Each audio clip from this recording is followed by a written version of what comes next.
함께 신앙 고백합니다. 전능하사 천지를 만드신 하나님 아버지를 내가 믿사오며 그 외아들 우리 주 예수 그리스도를 믿사오니 이는 성령으로 잉태하사 동정녀 마리아에게 나시고 본디오 빌라도에게 고난을 받으사 십자가에 못 박혀 죽으시고 장사한 지 사흘 만에 죽은 자 가운데서 다시 살아나시며 하늘에 오르사 전능하신 하나님 우편에 앉아 계시다가 저리로서 산 자와 죽은 자를 심판하러 오시리라. 성령을 믿사오며 거룩한 공예와 성도가 서로 교통하는 것과 죄를 사하여 주시는 것과 몸이 다시 사는 것과 영원히 사는 것을 믿사옵나이다. 아멘.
높은 보좌에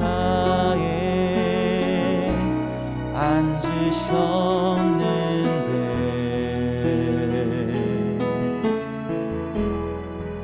그 옷자락은 성전에 가득하도다.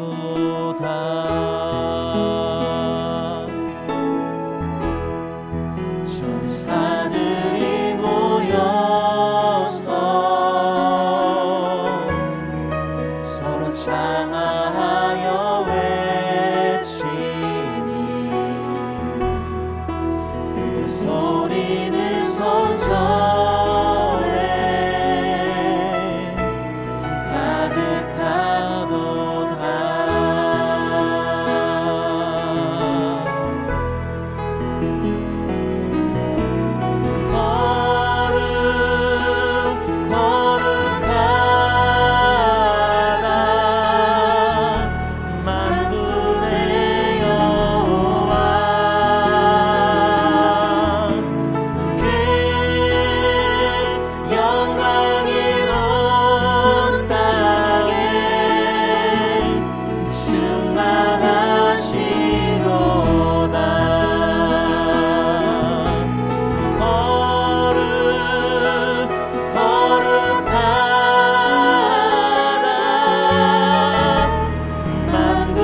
아브넬이 이스라엘 장로들에게 말하여 이르되 너희가 여러 번 다윗을 너희의 임금으로 세우기를 구하였으니 이제 그대로 하라. 여호와께서 이미 다윗에 대하여 말씀하시기를 내가 내 종 다윗의 손으로 내 백성 이스라엘을 구원하여 블레셋 사람의 손과 모든 대적의 손에서 벗어나게 하리라 하셨음이니라. 아브넬이 또 베냐민 사람의 귀에 말하고 아브넬이 이스라엘과 베냐민의 온 집이 선하게 여기는 모든 것을 다윗의 귀에 말하려고 헤브론으로 가니라. 아브넬이 부하 20명과 더불어 헤브론에 이르러 다윗에게 나아가니 다윗이 아브넬과 그와 함께 한 사람을 위하여 잔치를 배설하였더라. 아브넬이 다윗에게 말하되 내가 일어나 가서 온 이스라엘 무리를 내 주 왕의 앞에 모아 더불어 언약을 맺게 하고 마음에 원하시는 대로 모든 것을 다스리시게 하리이다. 이에 다윗이 아브넬을 보내매 그가 평안히 가니라. 다윗의 신복들과 요압이 적군을 치고 크게 노력한 물건을 가지고 돌아오니 아브넬은 이미 보냄을 받아 평안히 갔고 다윗과 함께 헤브론에 있지 아니한 때라. 요압 및 요압과 함께한 모든 군사가 돌아오매 어떤 사람이 요압에게 말하여 이르되 넬의 아들 아브넬이 왕에게 왔더니 왕이 보내매 그가 평안히 갔나이다. 요압이 왕에게 나아가 이르되 어찌하심이니까? 아브넬이 왕에게 나왔거늘 어찌하여 그를 보내 잘가게 하셨나이까? 왕도 아시려니와 넬의 아들 아브넬이 온 것은 왕을 속입니다. 그가 왕이 출입하는 것을 알고 왕이 하시는 모든 것을 알려 함이니이다. 요압이 다윗에게서 나와 전령들을 보내 아브넬을 쫓아가게 하였더니 시라 우물가에서 그를 데리고 돌아왔으나 다윗은 알지 못하였더라. 안녕하세요. 오늘도 말씀과 함께 하루를 시작하시는 여러분들을 주의 이름으로 축복합니다. 오늘은 어제에 이어서 계속해서 아브넬과 또 다윗 사이에 언약이 체결되는 내용이 이어집니다. 사울의 집과 다윗의 집 사이에 전쟁이 오래될수록 다윗은 점점 강해져 갔죠. 그것을 잘 보여주는 것이 다윗의 많은 아들들의 이름 명단이 3장 앞부분에 나오는 것입니다. 이것은 다윗의 집안이 점점 강해지고 있음을 보여주고 있는 그러한 설명이었어요. 이렇게 다윗의 집이 강해지고 사울의 집이 약해지고 있는 상황에서 사울의 진영 가운데 있는 한 사람만큼은 자기의 힘을 무럭무럭 키우고 있었습니다. 바로 이 사울의 집안에 왕은 이스보셋이지만 군 지휘관을 맡고 있던 군대 장관이었던 아브넬이 바로 그 사람이었습니다. 아브넬은 이스보셋을 왕으로 옹립했던 사람인데다가 이미 사울 때부터 군대 장관으로서 잔뼈가 굵었던 사람이었죠. 어찌 보면 왕보다 더 강한 실제적인 힘을 가지고 있던 사람. 근데 그런 아브넬이 사울의 첩이었던 리스바를 취합니다. 근데 그 일을 이 사울의 아들 이스보셋이 알고 아브넬을 꾸짖었어요. 자기 아버지의 첩을 취한 것이 어떤 도덕적으로 혹은 윤리적으로 문제가 되어서 이 아브넬을 꾸짖었다기보다는 왕의 후처나 첩을 취한다는 것은 그 사람이 왕의 자리를 잇는다라고 하는 상징적인 의미가 있었기 때문이었습니다.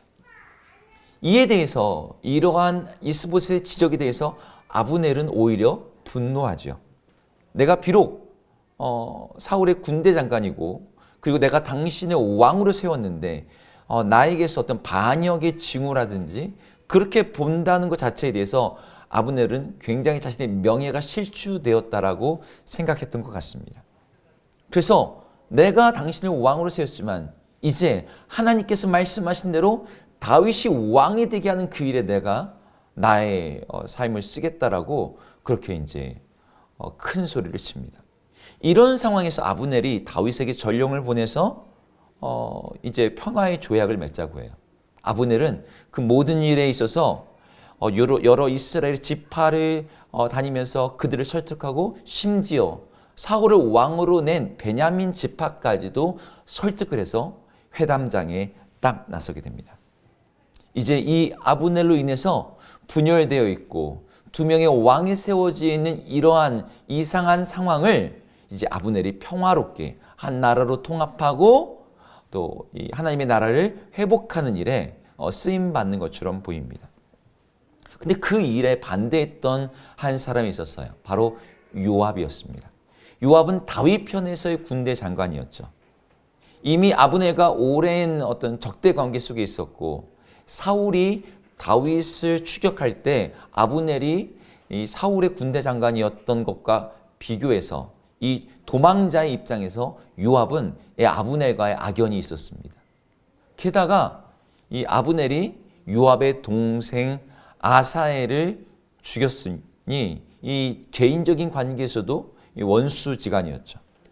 이런 상황에서 요압이 잠깐 어떤 전투에 나갔다가 돌아왔더니 다윗이 이 아브넬과 평화 조약을 맺어서 이 평화롭게 이제 나라를 통합하는 과정에 있다는 소식을 듣게 된 거예요. 요압은 그 이야기를 듣자마자 아브넬이 당신을 속이는 것이라고, 아브넬은 믿을 사람이 아니라고, 그렇게 하면서 이 모든 평화로운 어떤 협상과 진행을 방해하고 반대합니다. 오늘 이 두 명의 사람이 나왔습니다. 아브넬과 그리고 요압. 한 사람은 선이고 한 사람은 악한 사람일까요? 사실 아브넬은 정치적인 사람이었죠. 사울의 군대 장관이었고 그의 사울의 아들이었던 이스보셋을 왕위로 세웠지만 자신에 대해서 험담하고 자신을 반역하는 자로 모는 것 같은 이스보셋 앞에서 자신을 우습게 본 대가로 그 반대편에 서겠다라고 말합니다. 이건 단지 분노한 감정, 어떤 서운한 감정 때문만이 아니라 사울의 집안이 점점 약해지고 있는 상황에서, 이스라엘의 국군이 기울어지고 있는 상황에서 다윗의 편에 내가 들어가서 자신의 권력과 영향력을 그대로 유지하겠다라고 하는 그러한 계산이 뒤에 있었을 거예요. 요압도 마찬가지였습니다. 요압은 아브넬보다는 조금 더 감정적이고 조금 더 직설적인 사람처럼 보이지만, 그래서 자신의 원수, 자신의 동생을 죽인 사람, 그와 하나님 아래 살 수 없다라고 주장하면서 그렇게 반대하는 것처럼 보이지만 요압 나름도 어떤 정치적인 계산이 있었을 거예요. 아브넬이 이 평화의 담의 주역이 된다면 지금 현재 다윗에 이어서 제2인자인 자기의 자리를 아브넬에게 빼앗길 것이 분명히 보였기 때문이죠. 이 두 사람 다 자신의 감정, 자신의 욕심, 그것을 정치적인 계략과 계산 가운데서 사용하는 사람들이었습니다. 유다와 이스라엘 사이에 평화로운 연합을 제안했던 아브넬도 사실은 자신의 욕심 때문에 그랬던 것이고, 반대로 그것을 속임으로 몰아가며 반대했던 요압 역시도 자신의 감정과 자신의 지위를 빼앗길까 봐 자신의 어떤 원수의 감정, 복수의 감정을 만족하고자 그 일에 반대했던 것입니다. 둘 다 자기 자신에게만 집중했어요. 그러다 보니 하나님의 뜻에 대해서는, 하나님의 뜻이 어떻게 이루어지기를 원하는가에 대해서는 무지하고 그것이 이루어지는 과정에 대해서도 무관심했던 것이죠. 두 사람의 성향에는 차이가 있을지언정 둘 모두 하나님의 뜻을 알고자 하며 그 뜻을 실행하는 일에 있어서는 무지하고 무관심하고, 그래서 이들은 하나님께서 이 세상 나라 가운데 구현하고 있는 주님의 나라, 그 이스라엘 나라에서 하나님의 백성이 된 이스라엘 백성이 지휘관으로 있음에도 불구하고 그들은 자기의 권력과 자기의 자리를 지키는 데만 정말 연연하면서 자신의 감정, 자신의 어떤 복수심, 여기에 마음을 두고 있었던 것이죠. 하나님의 백성으로서의 자의식은 없었습니다. 여러분, 우리들은 어떻습니까? 우리는 하나님 나라의 백성입니다. 예수 그리스도를 따르는 사람들, 그리스도인이라고 불리는 사람들입니다. 우리의 삶의 문제 앞에서 우리는 바로 그 정체성을 따라서 행동하고 선택하고 살아야 될 사람들이에요. 우리의 가장 최우선 관심사는 하나님의 뜻이 어디에 있는가, 하나님이 무엇을 원하시는가입니다. 그런데 많은 사람들이, 많은 그리스도인들이 하나님의 뜻보다는 여전히 세상 사람들처럼 자기의 욕심과 자기의 감정과 자기의 뜻을 따라서 살려고 해요. 세상에서는 자신의 감정에 충실한 것, 자기의 욕심과 자기의 꿈을 위해 사는 것을 권장하고 거기에 박수를 치죠. 그게 정말 자기답게 사는 길이라고, 그게 멋진 삶이라고, 그게 자유로운 삶이라고 말합니다. 하지만 하나님의 백성에게는 그 삶은 멋진 삶, 우리가 권유하고 권면하고 그것을 추구해야 될 삶이라고 성경은 절대 이야기하지 않습니다. 그것은 자기 욕심과 자기의 감정을 쫓아 멸망하는 길로 가는 길이라고 말하며, 우리가 따라가야 될 것은 자기를 부인하고 자기 십자가를 지고 하나님을 쫓아 하나님의 뜻을 실현하는 삶입니다. 오늘 아침 우리 예수를 믿는 우리 모든 예수 비전교회 성도님들이 바로 그 뜻에 충실하여 하나님의 뜻이 무엇인지를 구하며 하나님께로 나아가는 주의 백성 되기를 주의 이름으로 축복합니다. 바로 그 길을 걸어갈 때 하나님께서 그들을 통하여서 주님의 나라를 이루어 가실 줄로 믿습니다. 함께 기도하겠습니다. 하나님, 아브넬과 요압은 모두 각각 자기의 욕심과 자기의 뜻을 이루기 위해서 자신들의 방식으로 하나님의 뜻을 생각지 아니하고 자기가 원하는 것을 이루기 위해서 움직였습니다.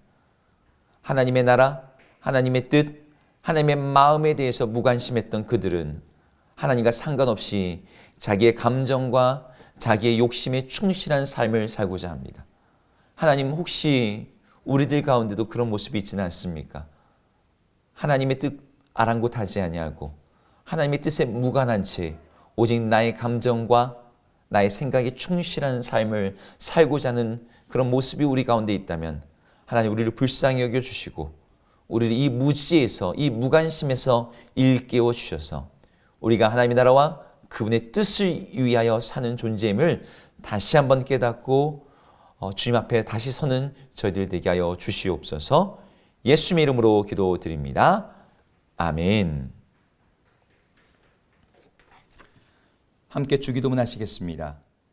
하늘에 계신 우리 아버지여, 이름이 거룩히 여김을 받으시오며 나라 임하옵시며 뜻이 하늘에서 이룬 것 같이 땅에서도 이루어지이다. 오늘 우리에게 일용할 양식을 주옵시고 우리가 우리에게 죄 지은 자를 사하여 준 것 같이 우리 죄를 사하여 주옵시고 우리를 시험에 들게 하지 마옵시고 다만 악에서 구하옵소서. 대개의 나라와 권세와 영광이 아버지께 영원히 있사옵나이다. 아멘.